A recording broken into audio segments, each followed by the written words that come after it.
Good evening साथियों। आज हम लोग आंतरिक शोषण या कोशिकीय शोषण के बारे में पढ़ेंगे। पिछले कक्षा में हम लोग बाह्य शोषण के बारे में पढ़े थे और आज हम लोग आंतरिक शोषण के बारे में पढ़ेंगे। चलिए देखते हैं आगे। कोशिकाओं में कार्बोहाइड्रेट भोजन से प्राप्त होता है कि ऑक्सीजन के फलस्वरूप ऊर्जा प्राप्त होने की क्रिया को आंतरिक शोषण कहते हैं। आंतरिक शोषण किसको बोलते हैं? तो आंतरिक शोषण को हम लोग आसानी भाषा में अगर समझते हैं तो बाह्य शोषण होता है कि बाहर से शोषण, सांस लेना और छोड़ते हैं, उसको बाह्य शोषण बोलते हैं। और अंदर में जो प्रक्रिया होता है शोषण की, उसे आंतरिक शोषण कहते हैं।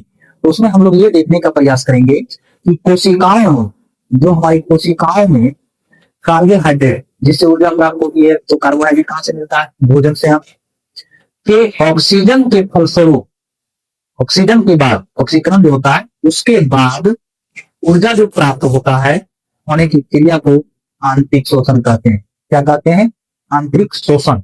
और आसानी भाषा में अगर समझने का प्रयास करते हैं तो हम लोग आंतरिक शोषण को समझें। कोई भी भोजन हम लोग किए, भोजन करने के बाद वो अलग अलग भागों में टूटता, कार्बोहाइड्रेट में टूट जाता है ऑक्सीकृत होकर, और ऑक्सीकृत होकर जब कार्बोहाइड्रेट में टूटता है और जिससे कि हमें ऊर्जा प्राप्त होती है, तो ऊर्जा प्राप्त होना ही आंतरिक शोषण कहलाता है। क्लियर, समझ में आ गया? अब कहा इस क्रिया के दौरान मुक्त होने वाली ऊर्जा को, जो ऊर्जा मुक्त होती है वो एटीपी नामक जैव अणुओं में संग्रहित करके रख लिया जाता है। जैसे कि कहा गया है कि जो हमारे शरीर में, जो हमारी कोशिका को जितना ऊर्जा चाहिए वो ले लेता है, और उसके अलावा जो बच जाता है वो हमें एटीपी में जाके जमा हो जाता है। किसमें जमा हो जाता है? एटीपी में। किसमें जाके जमा होता है?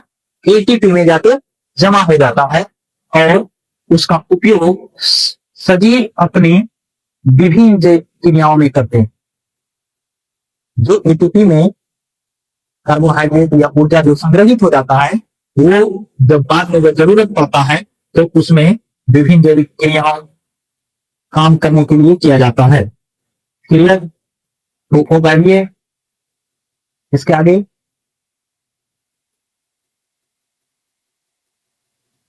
चलिए आगे हम लोग देखते हैं आंतरिक शोषण की क्रिया में ऑक्सीजन की उपस्थिति के आधार पर इसे दो भागों में बांटा गया है। जो आंतरिक शोषण है उसे हम दो भागों में बांटते हैं। किस स्थिति में? ऑक्सीजन की उपस्थिति में। किस स्थिति में? ऑक्सीजन की स्थिति में आंतरिक शोषण को दो भागों में बांटते हैं। कितने भागों में? दो भागों में। पहला देखना है अबाइडीय शोषण। पहला क्या है? अबाइडीय शोषण है। पहला क्या है? अबाइडीय शोषण है। दूसरा है बाइडीय शोषण। दूसरा है बाइडीय शोषण। तो अबाइडीय शोषण को हम लोग देखते हैं। अबाइडीय शोषण कहते किसको है, इसके थोड़ा सा ध्यान देंगे। तो ऑक्सीजन की अनुपस्थिति, मतलब ऑक्सीजन जहां नहीं है में होने वाली शोषण को अबाइडीय शोषण कहलाता है। तो अबाइडीय शोषण हम किसे कहेंगे? जहां की ऑक्सीजन उपस्थित नहीं है और वहां शोषण हो रहा है, तो उसे हम अबाइडीय शोषण कहेंगे। और अबाइडीय शोषण होता कहां है? तो अबाइडीय शोषण जो होता है वो कोशिका द्रव में होता है। कहां होता है? कोशिका द्रव में होता है। अबाइडीय शोषण क्रिया कहां होती है? कोशिका द्रव में होती है। कहां होती है? कोशिका द्रव में। अब उदाहरण इसका है कि बीज का अंकुरण होना। तो बीज का अंकुरण कहां होता है? तो बीज का कोई भी बीज है वो अंकुरित कहां होता है? तो मान लो अगर पानी में ही लोग चना बोई, तो क्या वहां ऑक्सीजन पाया जाता है? नहीं पाया जाता। अगर पाया भी जाता है तो कम मात्रा में, इतना कम मात्रा में पाया जाता है जिसका गिनती नहीं होता है।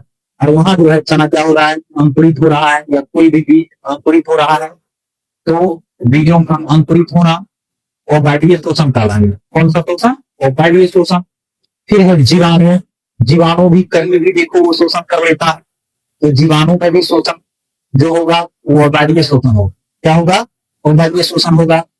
फिर है ईस्ट में भी होता है जो, वो भी क्या होता है? अबाइडीय शोषण होता है। क्या होता है?